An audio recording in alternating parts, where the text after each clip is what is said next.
Good morning प्यारे बच्चों। आज की ऑनलाइन क्लास में आप सबका स्वागत है। अब आप इस विषय के वीडियोस एक साथ भी देख सकते हैं। इसके लिए वीडियो के नीचे मेरी चैनल का नाम है, तो चैनल में जाके प्लेलिस्ट में जाएंगे तो इस विषय के वीडियोस एक साथ देख सकेंगे। तो बच्चों, आज से हम शुरू करेंगे हिंदी सुरभिचार का काव्य नंबर 1 भारत माँ। तो इस काव्य में हमें है जिस देश में जन्म लिया है यानी भारत, और भारत को हम माँ का दर्जा देते हैं। यहाँ पर लिखा गया है कि हम है वो जैसे अपनी माँ को सम्मान देते हैं वैसे ही हमें हमारी भारत माँ को सम्मान देना चाहिए। जिस तरह हमारी माँ ने हमें जन्म दिया उसी तरह हमें अन्न जल देकर भारत माता की धरती ने हमें बड़ा किया, इसलिए हमें है वो भारत माँ को सम्मान देना चाहिए।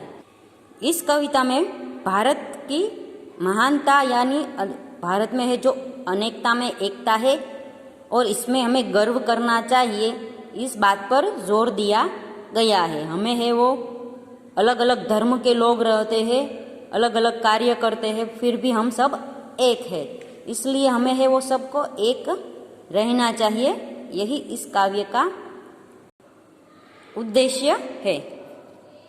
आओ हम सब मिलकर गाए भारत माँ का गान, कर्म करें हम ऐसे जिनसे बढ़े देश की शान।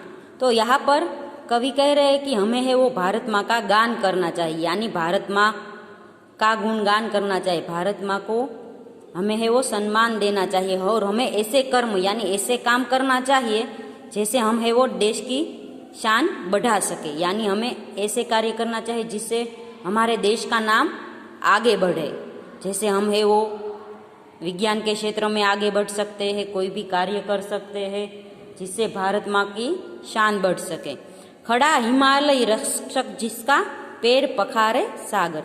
तो हमें पता है कि हम भारत के देश में ऊपर है, सबसे ऊपर वो हिमालय है जो हमारा रक्षक है, और नीचे है वो सारा समुद्र है जो पैर पखारे यानी भारत माँ के पैर धोता है।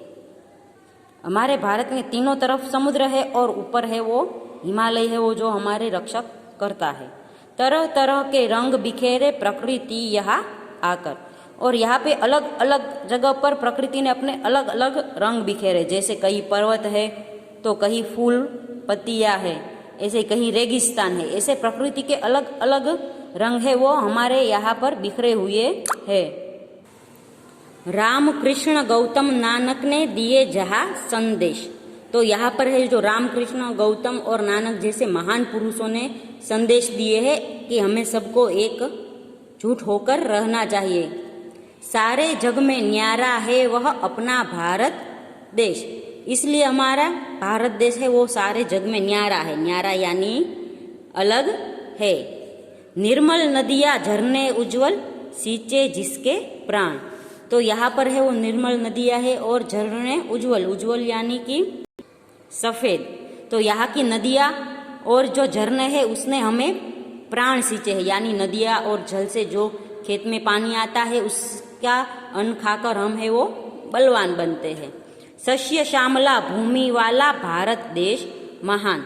सस्य श्यामला यानी कि हरी भरी धरती वाला यह भारत देश है वो महान है। मंदिर मस्जिद जहाँ सुनाते घंटी और अजान। तो यहाँ पर है वो मंदिर मस्जिद गुरुद्वारा आदि सब है, और मंदिर में घंटियाँ बजती है, मस्जिद में अजान की आवाज़ आती है।